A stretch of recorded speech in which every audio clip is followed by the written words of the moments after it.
My name is Grace Hartwell, and I was 18 the night my father tore my future in half at the dinner table. The acceptance letter I'd waited 4 years for sat between the mashed potatoes and the gravy boat, and by the end of that meal it was 2 ragged pieces beside my plate.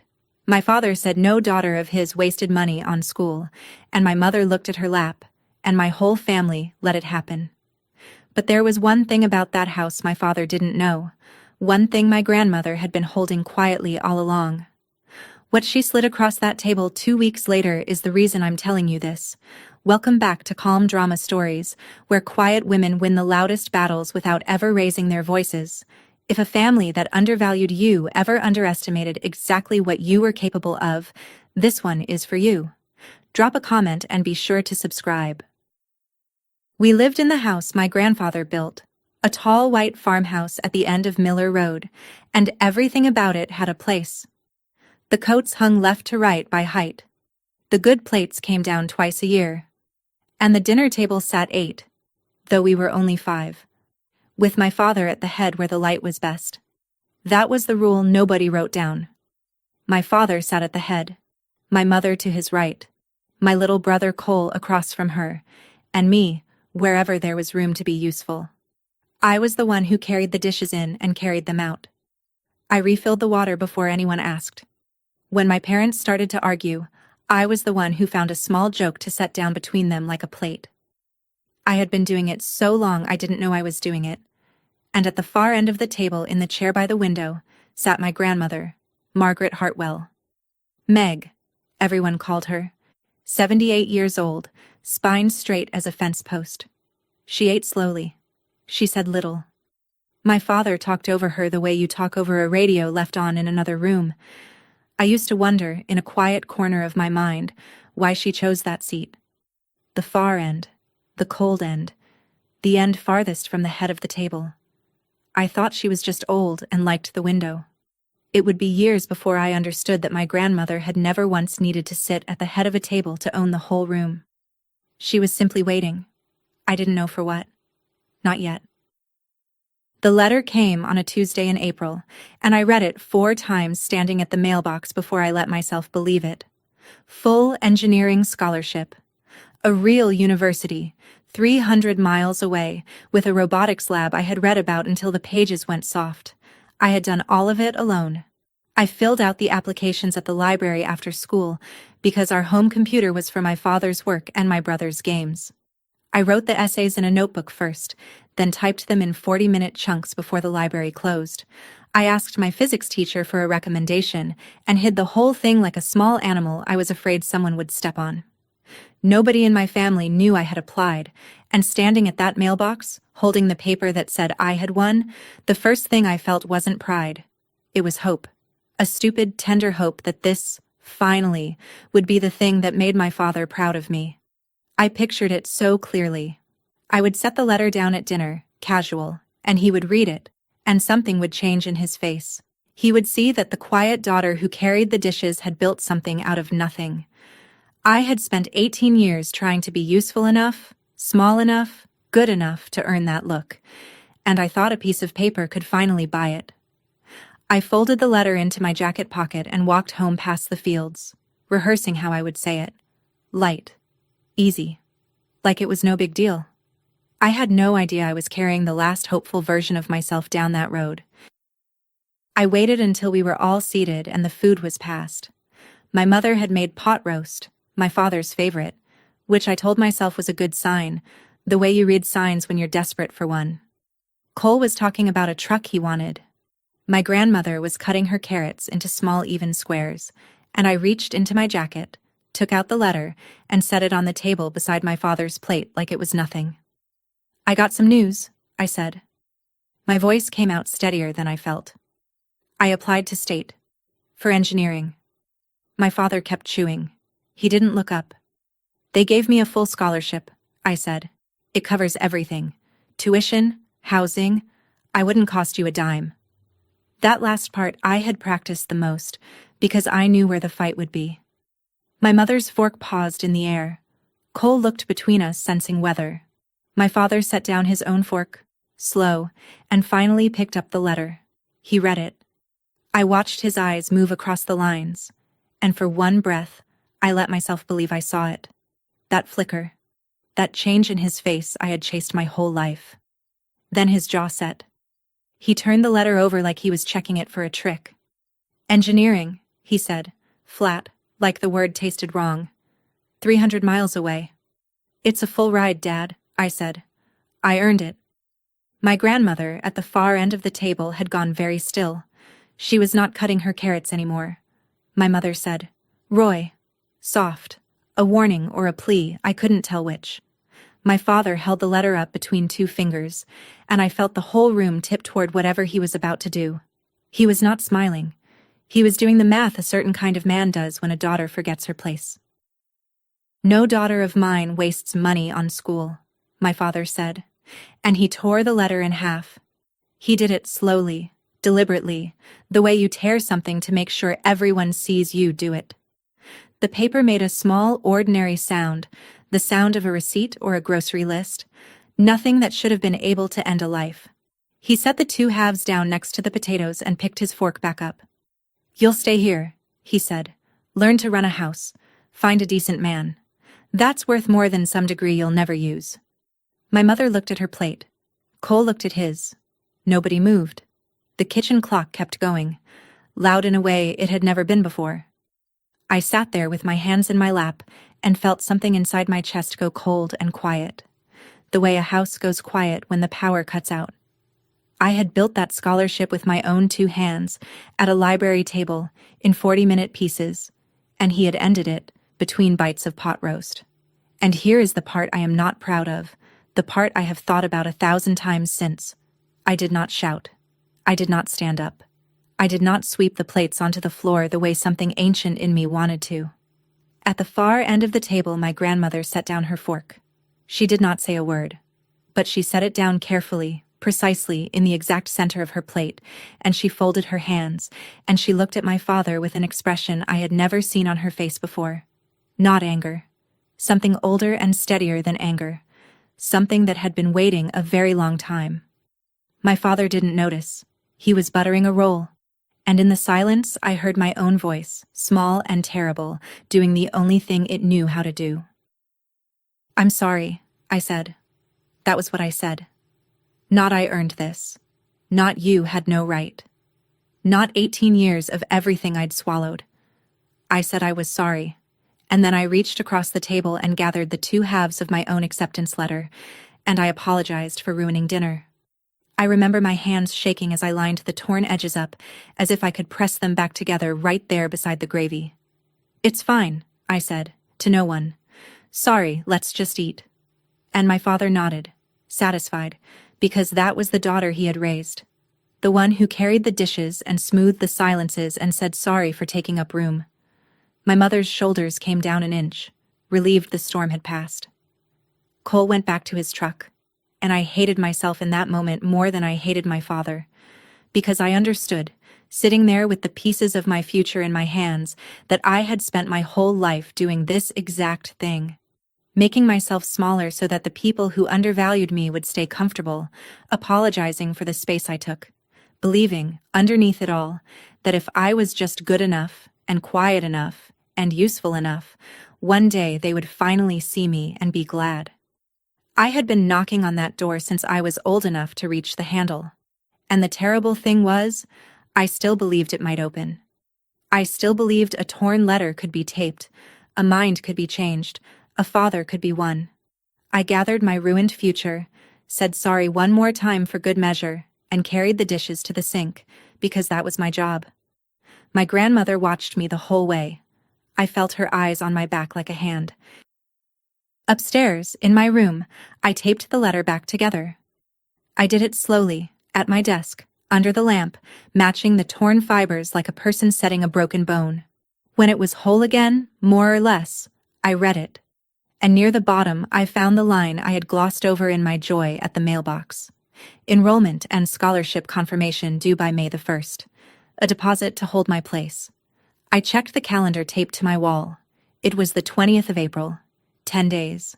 10 days to confirm a thing my father had just forbidden, using money I did not have, from a family that had just told me my future was worth less than a decent marriage. I sat with that number for a long time. 10 days. I did the math the way I did everything, carefully, on paper. The deposit was a few $100s. I had a little saved from babysitting the Corbin kids, not enough. The scholarship covered tuition and housing, but not the deposit that held the seat, and not the bus ticket, and not the deposit on a dorm key. The whole enormous gift hinged on a small pile of dollars I couldn't reach. I taped the calendar page so I would see it every morning. 10 days. And then I made myself a promise, sitting there under the lamp with the mended letter in front of me. I did not know yet how I would do it, but I was not going to let a man who had never built anything tear apart the one thing I had. I turned off the light. Down the hall, under my grandmother's door, another light was still burning. I didn't think anything of it then. I should have. The next morning, I tried the direct way, because I still believed in it. I found my father in the kitchen with his coffee and I said, calm as I could, "Dad, I've thought about it. Let me handle the whole thing myself. I'll get a job. I won't ask you for anything. You won't have to pay a cent, and I'll still come home for holidays." I had rehearsed it to sound reasonable, small, unthreatening. He didn't even set down his coffee. "School doesn't teach a girl to cook a pot roast," he said, and he almost smiled, like it was a joke we shared. "You want to throw 4 years away chasing some boy's club degree? That's a fantasy, not a plan." My mother was at the stove. I looked at her, the last door I had left, and I said, "Mom," just her name, a whole plea in one word, and she turned back to the eggs and said, "Your father knows what's best, Grace. He's only trying to keep you from getting hurt." That was the moment the first wall came down. Not my father. I had expected him. My mother. The one who was supposed to know what it cost to be a girl in this family and had decided to guard the gate anyway. I nodded, because nodding was what I did. And my father, sensing the ground was his, delivered the line that would sit in my chest for the next 2 weeks. "And Grace," he said, tapping the table once, "you bring up that school one more time, you can find your own roof to sleep under." He said it lightly. That was the worst part. He said it the way you'd mention rain. Then he finished his coffee and left for the shop, and I stood in the kitchen with nowhere left to knock. I want you to know I didn't just sit there and take it. That afternoon, I walked into town and put in applications everywhere that would have me. The diner, the hardware store, the grocery on Route 9. I asked Mr. Pell at the hardware store straight out if he could pay me weekly, in cash, starting now, and how many hours he could give a girl still finishing high school. I sat at the library and did the real math, the ugly math, on a legal pad. Deposit by May 1st. Full-time work at minimum wage, if I could even get full-time before graduation, would take me a month to clear what I needed, and I had 10 days.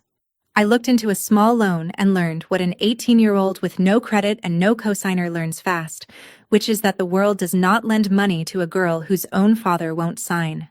Everything I owned that had value, I owned in his house, in his name, on his land. I had a bank account with $311 in it and a future that cost more than that to hold. I was not naive. I saw every wall as I hit it. I just could not climb them fast enough, because I was 18, and the clock was cruel, and a girl with no assets and no time is not stupid. She is simply cornered. I walked home in the dark past the fields, and for the first time I let myself think the unthinkable thought. That maybe I would lose it. That maybe the letter would stay taped and useless in my drawer, a souvenir of the year I almost got out. And that night, my grandmother knocked on my door. She came in carrying 2 cups of tea, which she had never done before, and she sat on the edge of my bed as though she had done it 100 times. "You've been quiet," she said, "quieter than usual, and you're already the quiet one." I told her I was fine, because that was the reflex. She handed me a cup and waited, and my grandmother had a way of waiting that made the truth easier to say than to hold. So I told her a little, about state, about the robotics lab, about the way the numbers in a bridge or a beam had always felt like the one honest language in a house full of things people didn't say. I expected her to nod politely and pat my hand. Instead, her eyes changed. They sharpened, went bright and interested, and she asked me a real question about load and stress, the kind of question you only ask if some part of you once wanted to know the answer to. We talked for an hour. She asked what the deposit was and when it was due, and I told her the date and the number without thinking, the way you tell things to someone who is really listening. She didn't offer me money. She didn't tell me it would be all right. She just took it all in. Every figure, every deadline, like a woman filing something away for later. When she stood to go, she paused at my door. "Your grandfather," she said, "believed a mind like yours was the most valuable thing a family could own. He was right about very few things. He was right about that." Then she said goodnight and left me with a cold cup of tea and a question I couldn't name. After that, I started to notice things about my grandmother I had never bothered to see.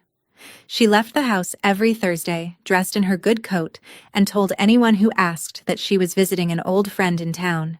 She had done this for years, and no one thought about it, because you don't examine the habits of a quiet old woman at the end of the table. But now, I was looking. And on the Thursday after our tea, I was walking back from another dead-end job application when I saw her come out of a low brick office on 2nd Street. There was a name on the door in gold letters, Alvarez Law. She was carrying a thick envelope, cream-colored, the kind that holds documents, not letters, and she held it against her chest the way you hold something that matters. She didn't see me. I stood behind a parked truck and watched my 78-year-old grandmother, who supposedly had no money of her own and sat at the cold end of a table she didn't rule, tuck a lawyer's envelope into her handbag and walk to the bus stop with a straightness in her back. I suddenly understood I had been misreading my whole life. I didn't say anything to her. I didn't know what there was to say. But that night at dinner, I watched her differently. My father held forth about the shop, about the land, about how one day all of it, the house and the fields and the family company, would pass to coal, because that was how things were done. My grandmother cut her carrots into small, even squares and said nothing. And I thought about the envelope, and the gold letters, and the way she had held that thick cream paper against her heart. I didn't have the shape of it yet, but I knew, the way you know weather is coming, that something was. My father made it official at dinner 2 nights later, though of course nothing was official about it. It was just a man announcing a world he assumed he owned. "Cole," he said, "once you're through school, you'll come into the company. Learn it from the ground up like I did. Someday, it's all yours. The shop, the land, this house." A man builds something to hand down to his son. Cole was 15 and mostly interested in his food, but he sat up a little, the way you do when the room hands you something. And I felt it land on me too, the shape of my whole future spoken out loud by a man who had never asked me a single question about mine. Not because I'd failed, because I was a girl. My father wasn't cruel about it. That's what people never understand. He genuinely believed he was describing the natural order, the way you describe how water runs downhill. Sons build, daughters serve. Money spent on a boy is an investment. Money spent on a girl runs down the drain. He believed it the way his own father had beaten it into him, and he had never once thought to ask why, in this particular house, it was his mother's name, and not his own, on every paper that mattered. He didn't know that yet. Neither did I exactly. But I watched my grandmother, at the cold end of the table, lift her eyes to my father while he divided up a kingdom that had never been his to give, and I saw something move behind them. Patience. And underneath the patience, so faint you could miss it, the smallest edge of a thing that was almost, but not quite, a smile. She went back to her carrots, and she said nothing at all. I held it together on the outside, the way I always had, but something inside me was cracking along an old seam. I kept the peace at dinner. I carried the dishes. I said the small jokes. But at night I lay awake doing arithmetic that never came out right. 8 days now. 7. The taped letter in my drawer felt like it was ticking. And then, on the 6th day, my mother found me crying in the laundry room, quietly, into a folded towel, and instead of holding me, she sighed the sigh of a woman inconvenienced by her daughter's grief. "You're making your father miserable," she said. "You know that? He hasn't slept. All this over some school. I stared at her. Mom, he tore up the one thing I ever... You've upset the whole house, Grace. And there it was, laid bare. Not, is my daughter all right? Not what does she need? But look what your wanting has cost the men in this family. My mother had spent her whole life keeping the peace too. I understood that even then. She had swallowed her own hungers so long she couldn't remember she'd ever had them, and now she was guarding the same cage she'd been locked in, because a bird who forgets it has wings will fight to keep others grounded. I loved her. That was the hard part. I loved her, and I finally saw that she was not going to save me, that no one in this house was going to save me, that the last safety net I'd been secretly counting on had never actually been there. I folded the towel. I said, "Okay, Mom." And I went upstairs and I got down on my knees and I pulled my old suitcase out from the back of the closet. I packed the suitcase that night. Not to run away. I want to be clear about that, because for years I couldn't explain it even to myself. I wasn't planning to flee in the dark like a coward.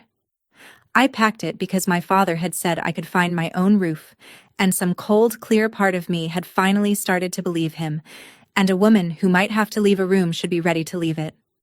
So I packed 2 pairs of jeans, my good sweater, the physics textbook I'd bought used and never told anyone about, my acceptance letter, taped whole, in the inside pocket where it couldn't get bent, socks, underwear, the small photo of my grandfather I'd taken from the hall because no one would miss it.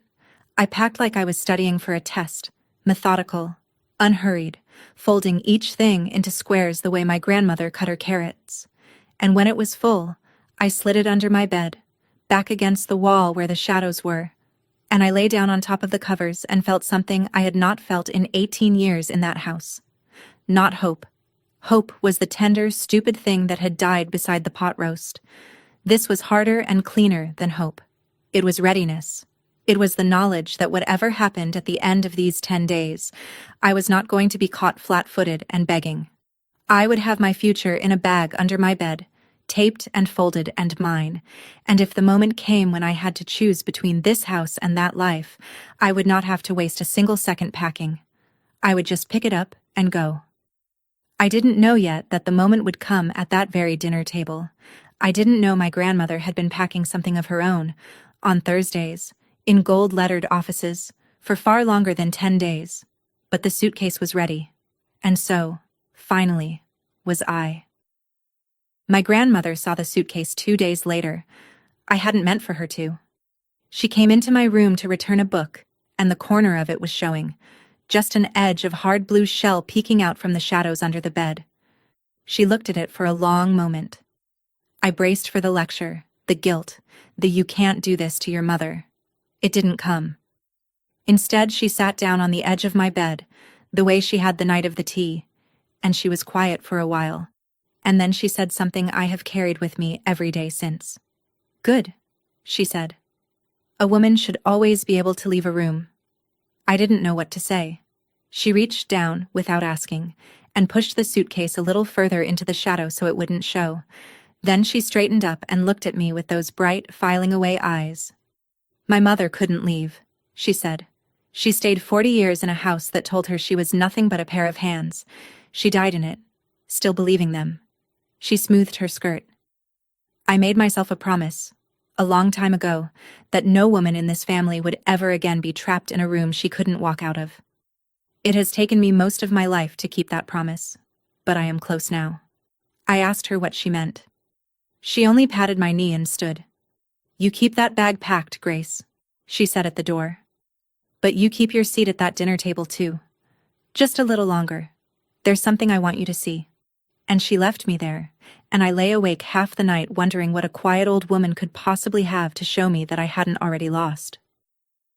I made one last honest try at the front door, because that's who I still was. 4 days left. I wrote it all out first, the way I do. The whole case on a single page. The scholarship covered 90%. The deposit was $300. One time. Refundable if I withdrew. Starting salary for an engineer, right out of school, more than my father cleared in the shop in a year. I put it in front of him after supper and I said, "Steady and low." Dad, I'm not asking you to pay. I'm asking you to let me. Here are the numbers. Just look at them. He looked at them. I'll give him that. He picked up my careful page and he read it, and for one breath I thought the numbers might do what my tears never could. Then he laughed. Not a cruel laugh, exactly. A dismissing one. The laugh you give a child who's built something out of blocks. A girl engineer, he said, shaking his head, sliding the page back across the table. You'd be the joke of every job site in the state. They'd eat you alive, honey, and then where would you be? Broke, embarrassed, and too old to marry decent. He said it like a kindness. That was the thing about my father I could never make outsiders understand. He wasn't twisting a knife. In his own mind, he was pulling me back from a cliff. And that was somehow worse, because you can't argue a man out of a cruelty he mistakes for love. I took my page back. I folded it in half. I said, "Okay, Dad." And I went upstairs and added the page to the suitcase, and I understood that I had knocked on the last door, and it too was made of stone. 2 days left. I sat on my bed with the phone I'd bought a calling card for, and I dialed the number for the university's admissions office, because I had decided I would rather withdraw with dignity than let the seat expire in silence. I would tell them I couldn't confirm. I would ask, in the smallest voice, whether there was any way to hold it a little longer, though I already knew the answer. My hands were cold. I got as far as the automated menu, press 1 for admissions, and I sat there with my thumb over the button, listening to the little tune they play while they decide whether your future is worth another minute on hold. And I thought about my grandmother. Keep your seat at that table just a little longer. There's something I want you to see. I didn't know why I trusted it. Everyone else in that house had failed me, one after another. My father with his tearing hands and my mother with her guarding silence, and my brother who was 15 and already learning that I was less than him. Why would the quietest one, the one at the cold end of the table, be any different? But I hung up the phone. I don't fully know why. Something in the way she'd said it, filing away my deadline, my numbers, the exact shape of my need. Something in that thick cream envelope held against her heart. I put the phone down and I did not withdraw. I decided to give her one dinner, one more meal at that table before I picked up my bag and walked out of that house for good. It was, without question, the most important decision I have ever made in my life. And I almost didn't make it. That same night, my grandmother came to my room and closed the door behind her, which she had never done. She sat down in my desk chair, turned it to face me, and folded her hands. "It's time you understood something about this house," she said, "and I'm only going to say it once, so listen." I listened. "Your grandfather," she said, "was a hard man, in most ways no better than your father. But he was not a fool about money, and he trusted no one, least of all his own son. When he died, 20 years ago, he did not leave this house to Roy. He did not leave the land to Roy. He did not leave the company to Roy." She let that sit. "He left all of it to me. Every acre, every share. The deed to this house has one name on it, and it has never been your father's. It has been mine, for 20 years. I couldn't speak. All my life I had watched my father sit at the head of that table and carve up an empire, hand the house to Cole, tear up my future, order us all around a kingdom he ruled by voice alone. But he acts like he owns everything," I finally said. "Dad decides everything." "Yes," my grandmother said, and there was something terrible and patient in the way she said it. "He does act like it. I have let him act like it for 20 years, because it cost me nothing and it kept the peace, and because I was waiting to see what kind of man he'd become when he thought no one could stop him." She looked at me. "Now I know, and I've seen enough." Down the hall, I could hear my father laughing at something on the television, comfortable, certain, the master of a house that had never for one day belonged to him.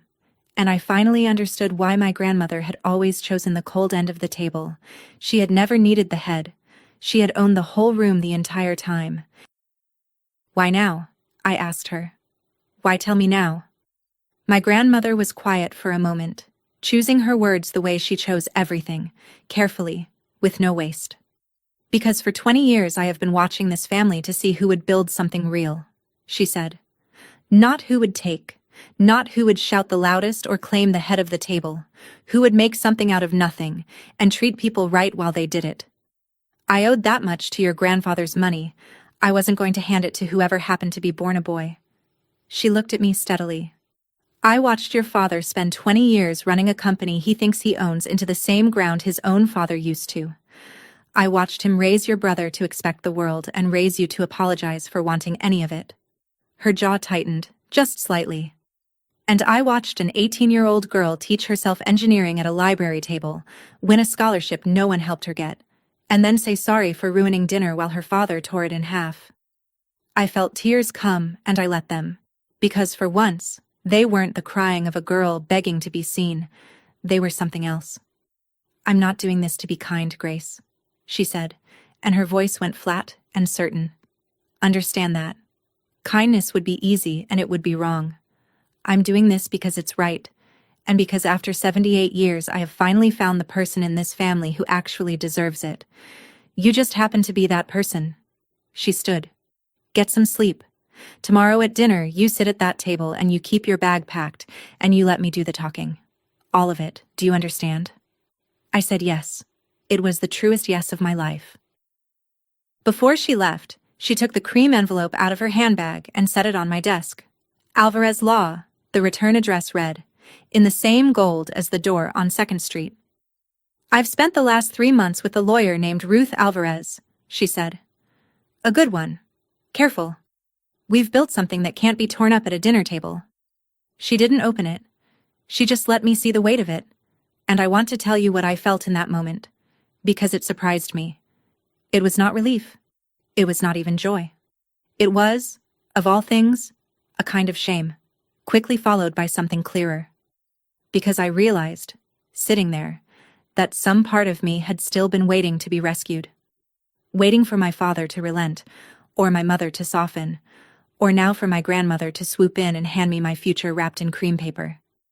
And I understood, all at once, that a future handed to me was not the same as a future I had earned, and that I did not want to trade one kind of dependence for another. Grandma, I said, and my voice was steadier than it had ever been at that table. I don't want to be given anything. I taught myself. I won it myself. I just need a door I can walk through on my own 2 feet. That's all I've ever needed.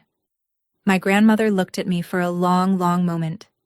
And then she smiled, fully, the first full smile I had ever seen on her face, and she said, That right there is the answer I have been waiting 18 years to hear you say. I didn't understand it yet.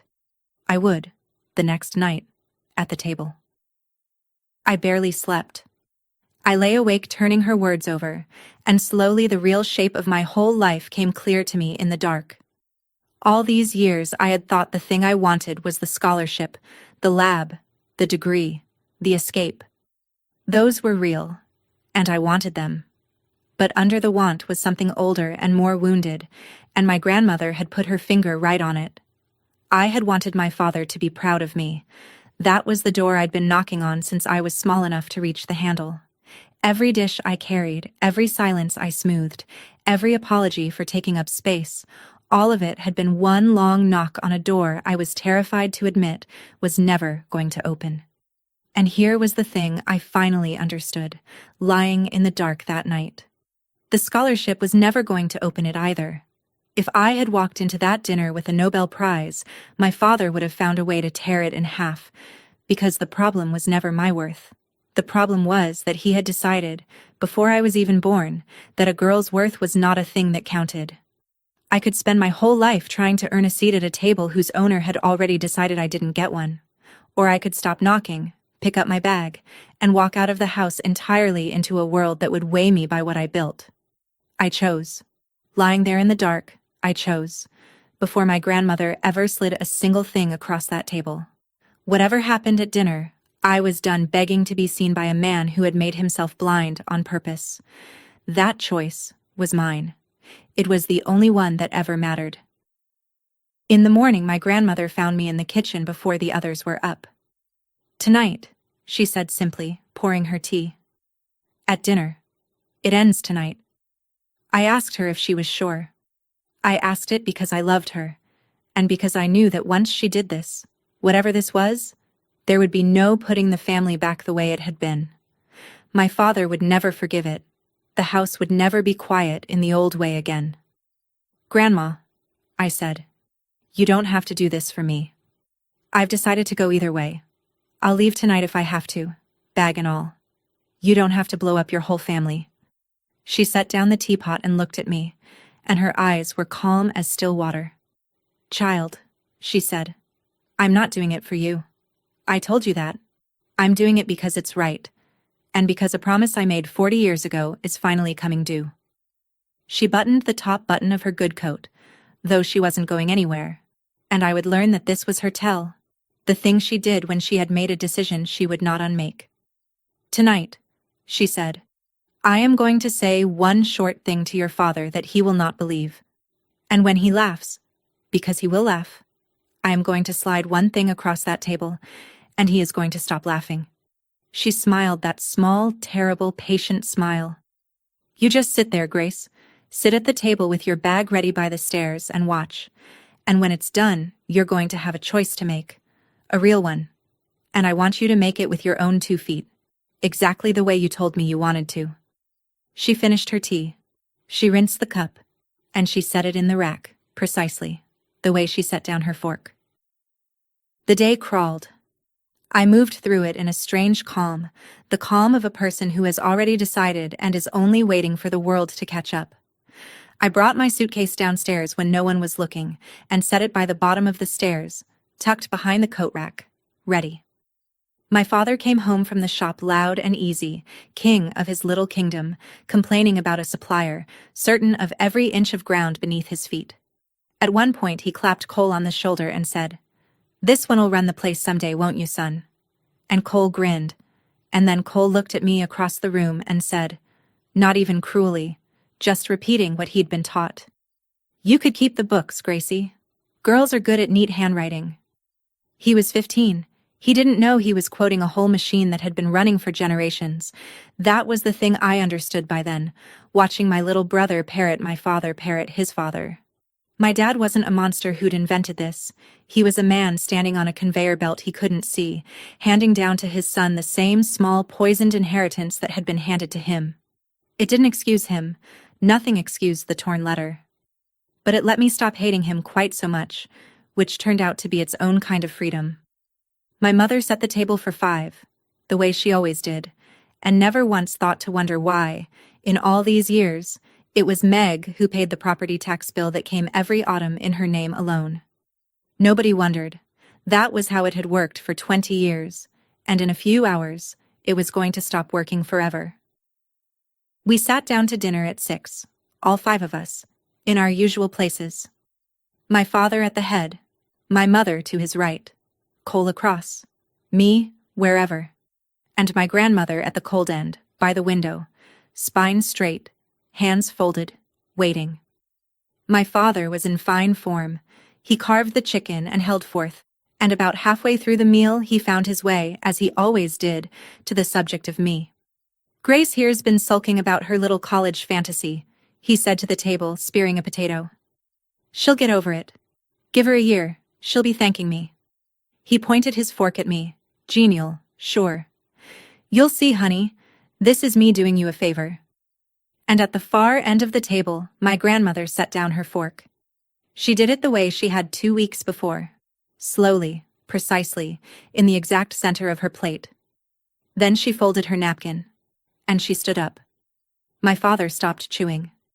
My grandmother reached for her good coat, which was hanging on the back of her chair, and she put it on, there at the table, and she buttoned it to the top, one button at a time, in a silence that swallowed the whole room. Then she looked down the length of that table at her son, and she said, in a voice as steady and cold as well water, "Go pack, Roy. She starts in the fall." For a second, nobody breathed. And then my father laughed. He actually laughed, a big surprised bark of it, and he leaned back in his chair at the head of his table. "Go pack?" he said. "This is my house, Mother, my land, my company. You want to send her to school? You go right ahead and pay for it out of your Social Security. But don't you come to my table and tell me to pack." My grandmother did not laugh. She reached into the pocket of her buttoned coat, and she took out a single folded document, and she slid it across the table. It slid the whole length of that long wooden table, spinning slightly, and came to rest against my father's plate. Nobody moved to touch it. My father looked at it the way you look at a snake that might not be dead. "What's this?" he said. And it wasn't really a question, more a warning. The voice of a man who has felt the ground shift and is pretending he hasn't. "Open it," my grandmother said. He didn't want to. I watched him, not want to. Watched the certainty drain out of his shoulders even before his hands moved. Then he flipped it open, and I saw his eyes go to the top of the page and stop, and go back to the top again, as if he could read it into saying something else. It was the deed to the house. I could see it from where I sat, the heavy paper, the county seal, the recorded stamp. And at the top, in the space for the name of the owner, it did not say Roy Hartwell. It said Margaret Hartwell. Only that. One name. His mother's. "This is old," my father said, and his voice had gone strange, thin. "This is from before Dad died. He left the house to... He left it to me," my grandmother said. "All of it. 20 years ago. The house you sleep in. The land your shop sits on. The company whose checks you sign." She was still standing. Still buttoned. Still calm. "You have run it, Roy. You have lived here, and shouted here, and torn up your daughter's future at this very table, but you have never owned a single board foot of it. Not once. Not for one day." My mother's hand had come up to her mouth. Cole was staring at my father as if the man had changed shape in front of him, and my father, the king of the head of the table, sat holding a deed with his mother's name on it, and for the first time in my entire life, I watched him have nothing at all to say. He found his voice eventually. Men like my father always do. "You can't just..." he started, and my grandmother cut him off, not by raising her voice but by lowering it, which is a far more frightening thing. "You never owned any of it, Roy," she said. "You only sat at the head of the table." The words landed in the room like a stone dropped into a still pond, and the ripples went out and out. He stood up so fast his chair scraped and nearly toppled. "This is my life," he said. And now he was loud. Now the voice that had ruled that house for 20 years was cracking at the edges. "I built this company. I ran this land. You sat in a chair by the window for 20 years and let me. You can't take it now. You can't do this." "I'm not taking anything," my grandmother said. "It was never yours to take from. But I will tell you what I have done." She reached into her coat again and set the cream envelope from Alvarez Law on the table, unhurried. 3 months ago, I placed all of it into a trust. The house, the land, the shares, every dollar. It is done, it is signed, and it is beyond the reach of anyone at this table, including me. She looked at him, and here is the one moment I will give my father, the near mercy of it, because it was real. For just a second under the fury, I saw a small lost boy in his face, a boy who had spent his whole life certain of a throne, being told by his mother that the throne had always been a borrowed chair. "Why?" he said, and it came out cracked. "Why would you do this to me?" "I didn't do it to you," she said, gently, the only gentle thing she said all night. "I did it because it was right. You spent 20 years showing me exactly what kind of man holds power when he thinks no one can take it back." She let that sit. "And you tore up the future of the one person in this family who deserved to be trusted with any of it. So I made sure it went where it belonged." Then my grandmother turned, at last, to me. The whole table turned with her. My father, my mother, my brother, all of them looking at me now, the quiet one, the one who carried the dishes, and I could feel what they were waiting for. They were waiting for me to win, to take it, to sit down in the chair at the head of the table that had just been pulled out from under my father and rule the house that had ruled me. My grandmother slid the cream envelope a few inches toward me. "It can all come to you," she said quietly. "The house, the land, everything. You could stay right here, Grace, and let your father find out what it feels like to live under someone else's roof, at someone else's table." And I felt it. I won't lie to you. I felt the pull of it. The sweet, hot, human pull of turning the whole thing around and making him small the way he'd made me small. For one long breath I wanted it more than I had ever wanted anything. And then I stood up. Calm. The way I'd decided in the dark 2 nights before. No, I said. And I looked at my grandmother, not my father, because she was the one who understood. I don't want the house. I don't want to sit at the head of this table. I don't want to spend one more day of my life in a room that measures me against these people. I took a breath. I just want what you set aside for school, and I want to walk out of here on my own 2 feet the way I earned. That's all I ever wanted. Because I had finally learned the thing that took me 18 years, I stopped knocking on a door that was never going to open.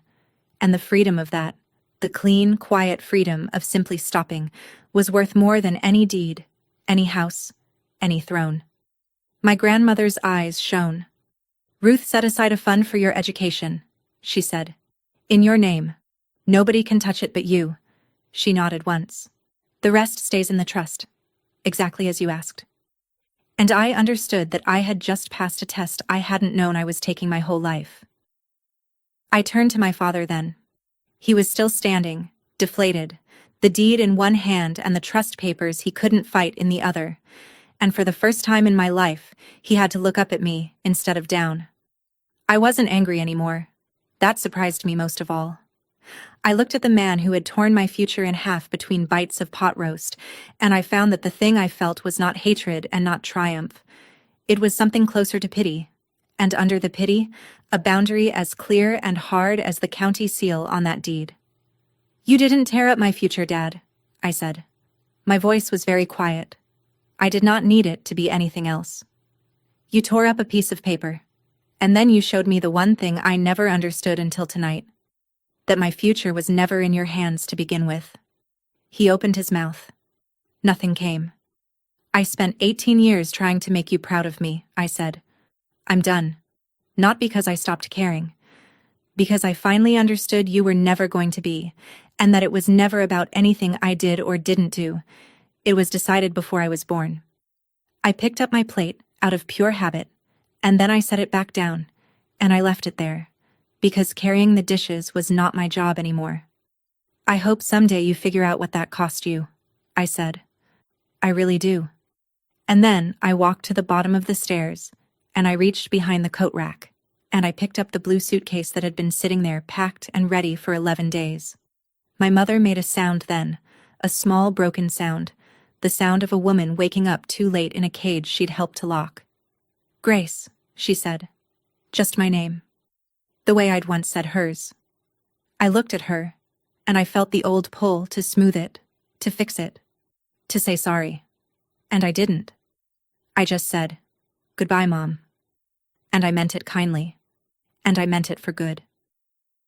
My grandmother walked me to the door. In the front hall, under the coats that hung left to right by height, she stopped me with a hand on my arm, and she reached up and buttoned the top button of my jacket. The way she had buttoned her own coat at the table an hour before. Her hands were steady.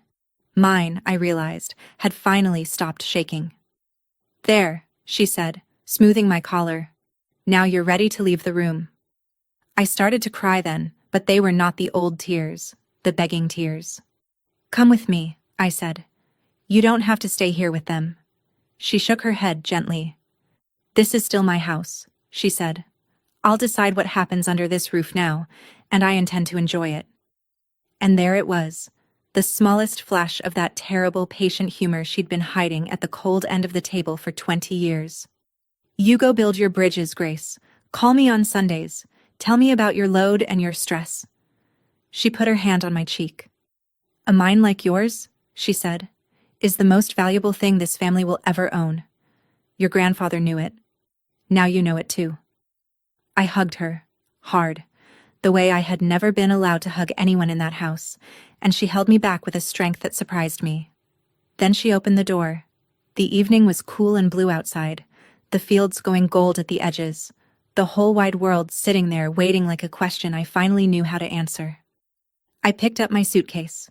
I stepped over the threshold, and behind me, for the first time in 18 years, I did not turn around to check whether anyone had noticed I was gone. I started in the fall, exactly the way my grandmother said I would. I confirmed my scholarship 2 days before it expired, with a deposit paid out of the education fund Ruth Alvarez had set up in my name, and I rode a bus 300 miles with one blue suitcase and a taped-together acceptance letter in the inside pocket.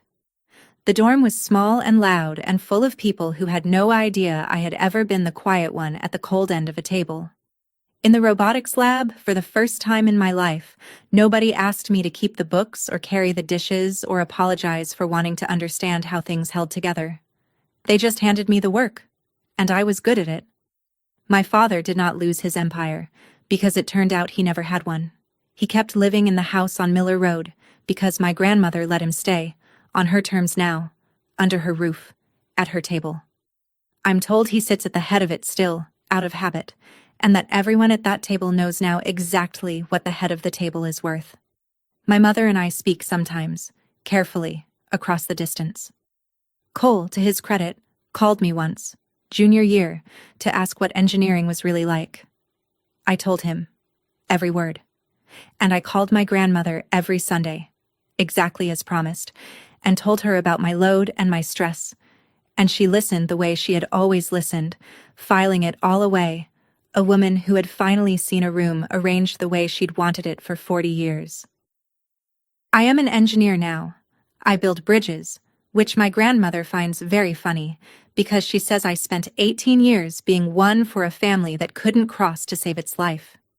She is 91 and still sits at the cold end of the table, still owns every board foot of that house, and still runs the family company through a manager she trusts, having quietly, over the years, brought me in to help redraw the things my father let fall down. The world has not changed. Somewhere tonight, some man at some table is deciding that his daughter's dreams are money down the drain, and no deed of mine will stop him. That machine is older than my grandfather, and it will outlive me, but it does not run through me anymore. My grandmother reached back across 40 years and broke one link of it, for one girl, and that girl is teaching the ones coming up behind her that their worth was never a thing anyone at any table got to tear in half. It is not the whole war. It is one link. But you break the chain one link at a time, or you do not break it at all. It turned out my worth was never something my father could tear up, because it was never in his hands to begin with, and the day I stopped waiting for him to hand it to me was the day I finally picked it up myself. If you've ever sat quiet at a table that measured you wrong, remember this. The torn letter, the fork set down, the coat, buttoned one slow button at a time. Sometimes the loudest person in the room owns the least, and the quiet woman at the far end has been holding the whole house in her lap the entire time. If this story reached something in you, tell me about the table you walked away from in the comments, and subscribe so you never miss the next one.